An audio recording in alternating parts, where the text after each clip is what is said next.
Hey everyone, and welcome to another episode of the Potent Productivity Podcast. I'm your host, Sarah Pitts, and I'm here with the lovely, as always, Robert Cabeca. Hi, Robert. Hello, Sarah. Hello, Nice to everyone. have you with me again. Again. Again. So She good. ain't tired of me yet, folks. I keep coming back. Yeah, absolutely. So today we are talking about customer journey when it comes to selling things. Ooh. Yeah. And what I found, I don't know about you, but what I have found is that lots of people, solo entrepreneurs, solo business owners, when they're thinking about selling a product, they think about the mechanics of how the funnel might work, even though that might be terrifying. They Yeah. think about that because that's how they get paid, right? They think, accept the money, give the thing, that's it, done, right? And then they learn things like um, upsells and funnels and things like that. And sometimes when we get into all of the mechanics of what's happening, we lose the sense of what the customer is expecting. What's your experience of that? Welcome to the Potent Productivity Podcast, where we pull back the curtain and dive into the real emotional journeys behind entrepreneurship. We're your hosts, Sarah And Robert. And we know that building a business isn't just about crushing your to-do list or chasing overnight success. It's about navigating the ups and downs and unexpected turns that come with following your passion. We're not here to sell you easy wins or rehearse the same tired success stories you've heard 1,000 times. We're here to talk about the moments when enthusiasm is buried beneath a mountain of tasks, when self-doubt creeps in, and when you're not sure where your road leads next. So each week, we'll share raw conversations, real lessons, and practical strategies to help you reconnect with your creativity, build resilience, and rediscover what excited you about your business in the first place. If you're ready for honest talk, community, and actionable inspiration, you're in the right place. Let's get real. Let's reclaim your potent productivity together. Well, first of all, customer expectations, boy, oh boy. Meeting a customer's expectation, that I think there's a lot of insight into that. And because, isn't that what marketing is about? But I think that, when we're looking at, when I look at all the funnels that I've built, I can remember the first funnel was like, oh, build it and they will come. Yes. I was so impressed, and so focused on, you know, overwhelming my prospective clients who I don't know who they are with all this information that's going to compel them to buy, that I forgot about what my real purpose was, what my real message was, what the real meaning was, what the real benefit was, Mhm. to the clients and how I was going to engage with them. Because, yeah, build it and they will come, but then what happens when they click on buy? What happens when they get that first or one or two emails? Then what? Do they go into the nothingness of the ether world, or are you going to continue to engage and build, raving loyal fans, as I like to call them? Yeah. You know, Yeah, and I've seen it loads of times in the fitness industry, particularly, because people learn or they get certified as a personal trainer, or whatever, and they feel like they have to impart all of everything they know in the first session. And it's like, whoa, calm yeah, down, you know? And I think because we know so much about what we do, it's really hard to slow down and think about what's actually useful. So, which bits of information do people actually need to move them from where they are to where they want to go? And it can be the tiniest little thing that moves people forward. And sometimes, in fact, most of the time, in my experience, the less you say and the less instructions you give somebody, the more they take action, the more they remember, the more they move right. forward. Yeah. And there's a whole science into that, and like I love Joe Sugarman. He was an amazing copywriter, probably one of the best on the planet.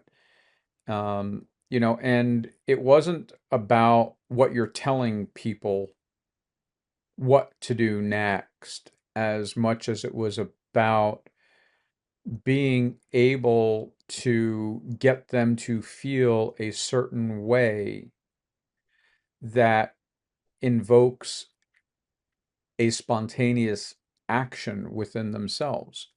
Yes, you can call that manipulation, but when you're doing it correctly, you are aligning the problem that you are solving to the person who has that problem they want solved and are willing to pay for that. Yeah. If when you don't have that connection, you end up doing things like I've done in the past, it's like, oh wow, yeah, I'm just going to go ahead and buy that. I'm not sure why I buy that, not sure why I need that, but I'm sure it's going to be the answer to all my problems, Yeah. and you do about 2 hours of the class and it just sits there for ever, in your internet folders or whatever. Mhm. Because they used techniques that manipulated me to buy something that I had a problem, but I wasn't ready to have solved or didn't want solved or didn't even really understand if that was really the solution. But I was, moved to try it, manipulated into trying it.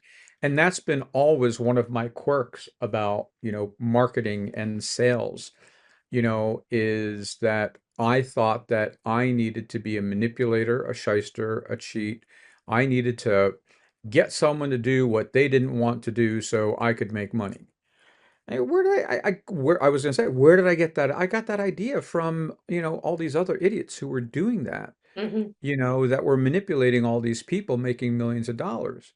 And if money's your primary thing and you don't care about integrity or authenticity, Mhm. or loyalty or really care about what happens to your customer, well, then that puts you in a certain category. Yeah. But if you're a solopreneur, like me and Sarah, here, and like we're assuming you are, if you've been watching our episodes, where you really care about the result that your client has, when you create your marketing, you need to know emotionally where that client sits during each stage of that funnel sequence before, during, and after. Yeah. I You mean, it know, happens when people are reading a website page. yeah. So for me, a website for me is where people go to deep dive into who you are and what you're about, right? So it's where people spend longer than they would do on a Facebook page or a blog or somewhere like that. And it can direct people to lots of different places. But if you don't answer certain questions in the process of setting up that website, you know, then people will leave without doing anything. So, if the first thing that they see on your website is, hi, welcome to, for me, SJP Business Development, home of potent productivity method, if this is you, then you're in the right place. And people go, oh, this is for me. I wonder what happens now, or I wonder this, or I wonder Right, that.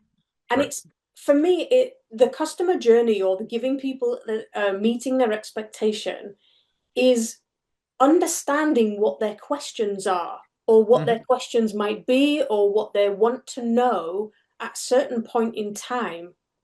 And when you answer the question that's right in their head, the thing that's bothering them the most, if you answer that, they have the capacity to figure out or to ask another question or and it's Yeah. like if all you can think about is blue elephants, and I'm going, oh, hey, look at this tiger, or hey, look at this rhino. You're like, I don't care because all I care about is blue elephants. Then if I give you a blue elephant, you're like, ooh, that's really cool. Wonder if what comes next, what about this and what Yeah. about that.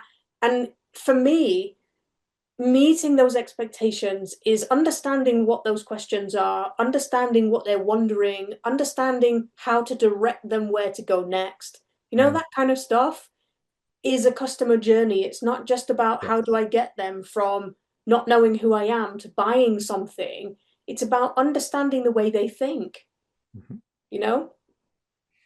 Yeah, and that is the whole point. When we understand our audience, when we understand their pain points, when we understand their root problems, and we can understand our product at depth and how it solves that problem, we're in alignment, and we build our marketing, our copy, our content, our emails, websites, funnels, everything, all the documents and resources that we provide are there to support the solution, Hmm.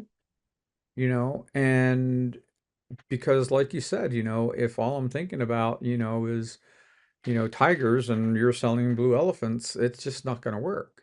No. You can try everything, to convince me that I need a blue elephant and it might work, but I'm going to get it and I'm going to be like, oh yeah, I bought it from that person. And then what ends up happening is that we develop a perception about that company. They made me buy Mm. something I didn't want. Yeah. And we don't go back to them, no No. matter how good the information that may come afterwards. We don't go back. And I've walked away from so many gurus, let's call them, Hmm. because of that. They Yeah. were more interested in selling, selling, selling, selling, whether I needed it or not. But they were just like, oh, well, this is the latest and greatest, and this is going to, do everything for you and blah, blah, blah. And then I fall for it because, and I think that part of this too is that I didn't understand what my problem was. And I needed someone who understood my problem well enough to tell me about it and show me how to actually solve it. Yeah. I may know I have a problem, but I may not understand it. And that's why I need an expert, who understands it, who has a solution for it. And that's Yeah. where we come into play as a solopreneur. Yeah, and I think that's why piecemeal information is so much more effective than dumping everything that you know Yeah, into your first product or the first yeah, email that you send or anything like that, because the customer wants to know that you understand them and that you have the mhm, expertise to help them. yeah, And lots of the time, we know so much. It's like I explain it all the time to people. It's like you have this entire novel of your yeah, life running through your head, and somebody just wants the tiniest yeah, step. And you're yes, like, yeah, but I know this and this and this and this and this. And you can tell. I mean, I've been in the coaching world a long time, you have too. And you can tell the people who really don't know what they're talking about because they over explain everything yeah, or they try and give you too much information. It's like they baffle you with science, especially where I come from in the fitness industry. They're talking about all the minute macronutrients and, all the names of the muscles and stuff that people really don't care about. But they're blinding you with all of this information yes, because they don't know what they're talking about. yeah, yeah. It's to make And themselves feel better. They feel like they're educating the customer, but the customer didn't want educating. They wanted the problem solving. well, and we don't want to get too deep down the psychology of this, but there are some customers who feel like, they're poked by having that kind of information. Sure. But then that's your market. That's how you're selling to the market. You're only selling to people who feel, poked by all that jargon.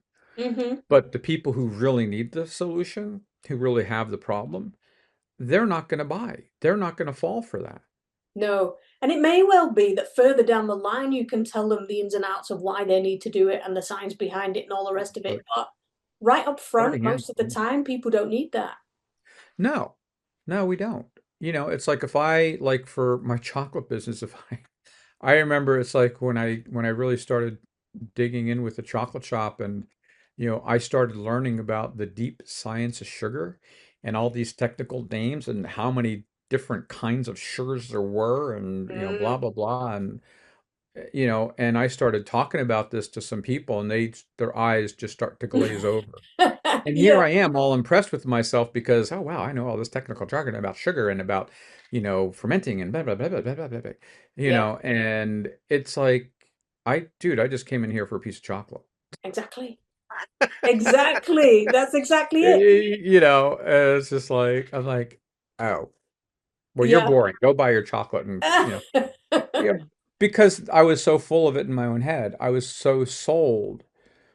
I was so excited about what I was learning, and I wanted other people to be just as excited, but I lost that connection very, very briefly, fortunately.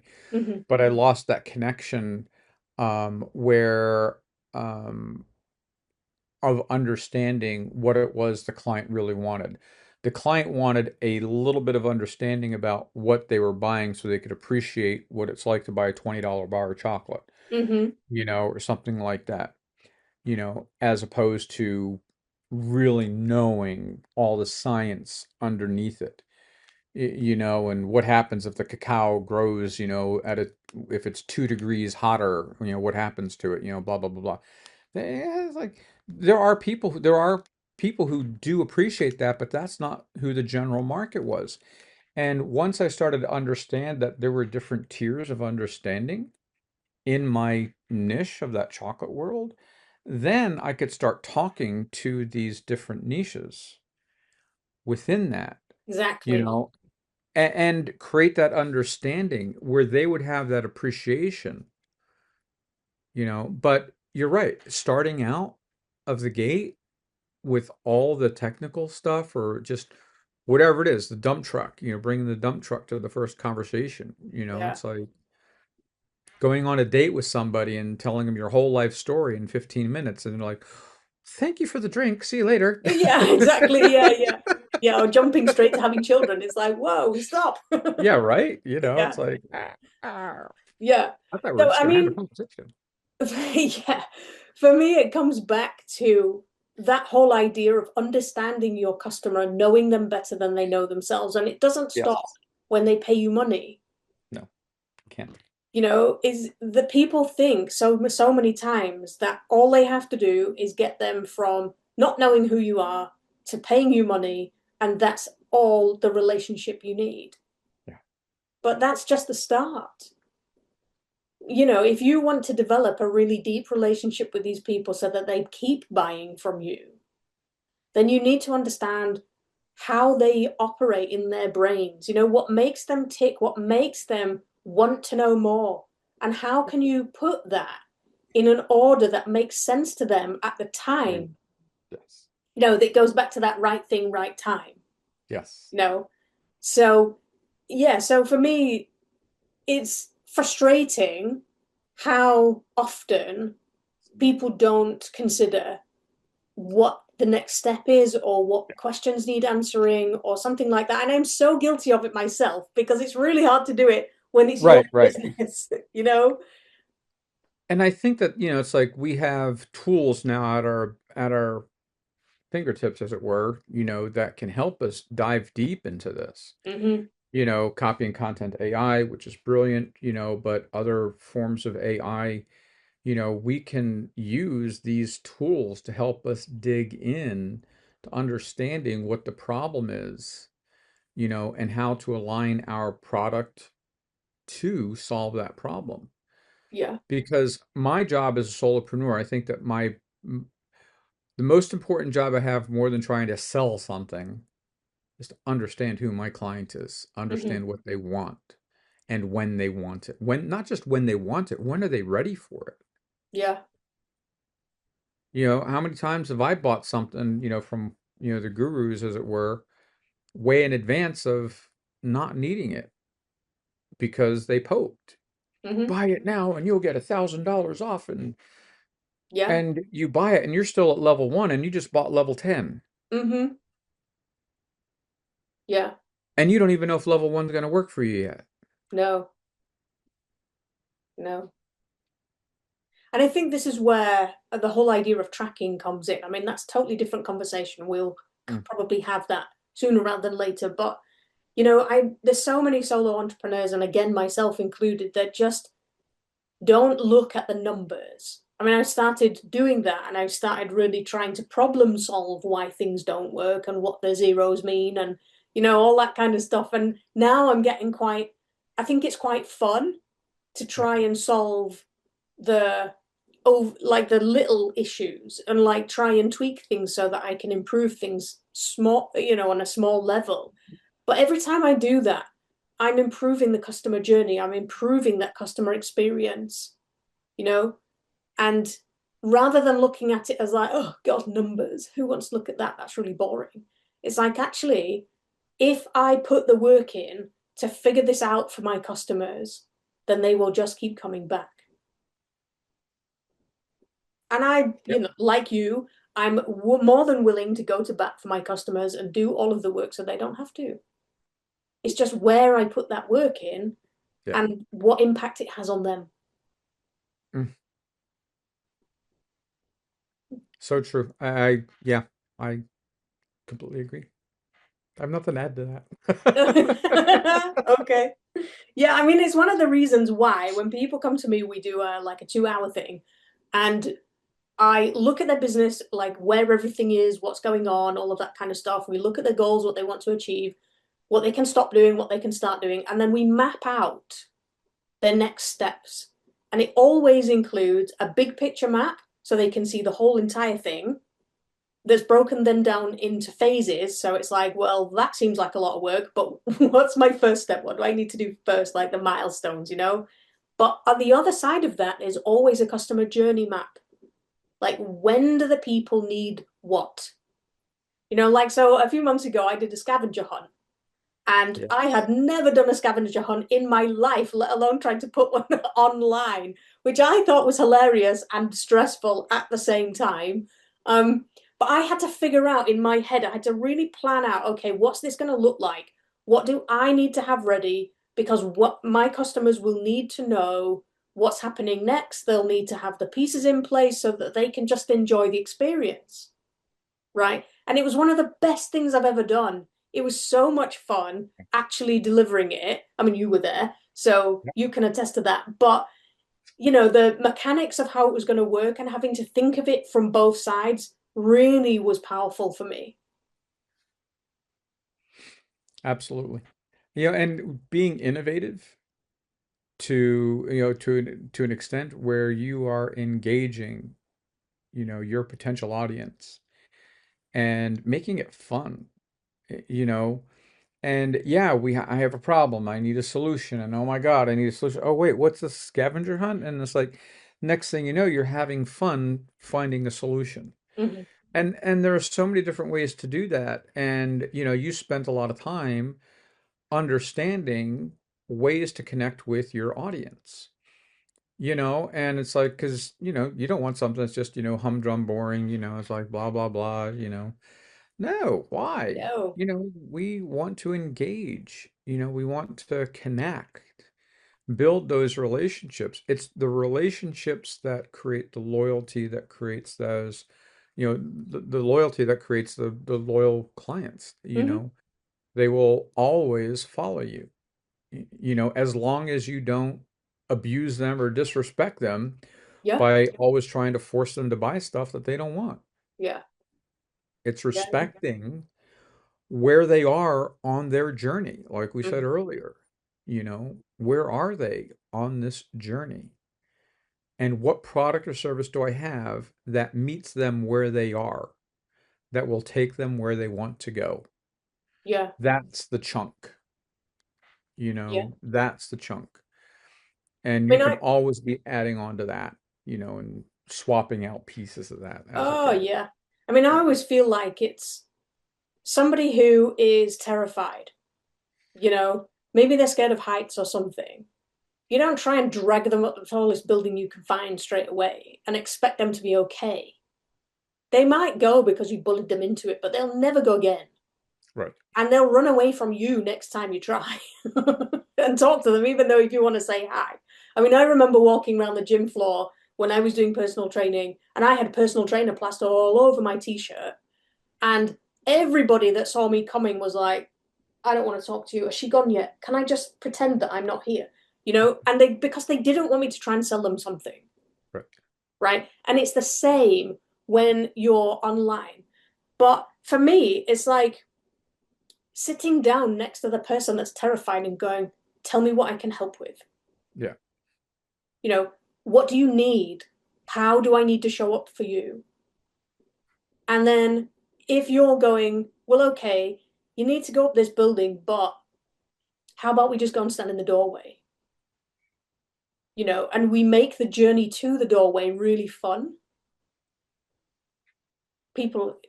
people overcome their fears, they put down their barriers, they join in with you because they like being with you, not because you're selling them something, you Right. know? It just reminds me of, one of the things one of my coach told me, Steve, I was like, he's like, well, Robert, what do you want to get rid of? Well, I want to get rid of my self-doubt. He's like, yeah, no, not a good idea, because the next thing you'll be out a tall building ready to jump off.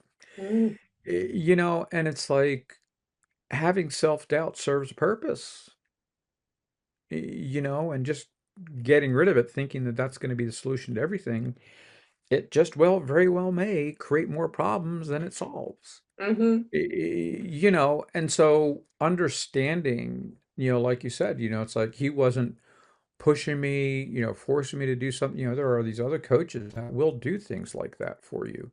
And you're right, they won't go to them again Yeah. because, it's like, it's not that they don't trust them. It's just like they're not willing to be that uncomfortable again, Mm.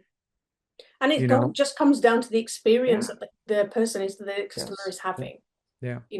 and the better the experience they have with you, even if it's a pre-scheduled email, you know, if it's an automated process, if they feel like that email comes from you and it's at the right time for the right Mhm. thing and it's Yeah. encouraging and it's fun and it's engaging, then they're going to want to read the next one. They're going to want to Yeah. do some more stuff with you because they like being with you.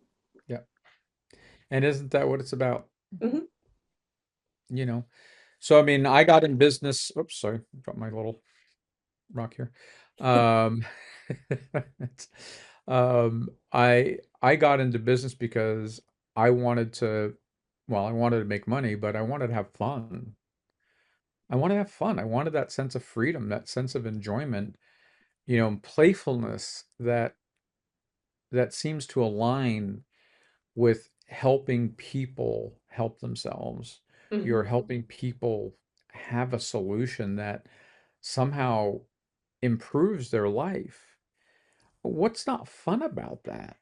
Yeah. There's so much fun in that, you know? And I don't want my funnels to be just those, boring things, just like buy, buy, buy, buy, buy, buy, buy. I don't care if you just buy once, and I never see you again. And it's like Yeah. that's not who I am. No, me neither. you know so I think that um if you're listening to this, it's like, what challenges have you had identifying your target market? What challenges have you had where you're trying to align your marketing message along that customer journey? How have you found yourself mismatching in that? And just whatever shows up, and bring it to us, and we're happy to engage with you, happy to chat with you and figure it out. Yeah, absolutely. Yeah, I mean, I've been an avatar coach now for more than 6 years. So I've worked with hundreds of people figuring out who their avatar is and thinking about, the Yeah. customer experience and all that kind of stuff. So, you know, what you're experiencing is probably nothing new to me or Robert. So Yeah. please do comment and get in touch and ask your questions. We really love hearing from you. So Absolutely. cool. Well, thanks for your time today, Robert. It's been a great, engaging conversation, as usual, thought provoking. And Yes. yeah, I will see you next time. Thanks so much. Okay. Cheers, everyone.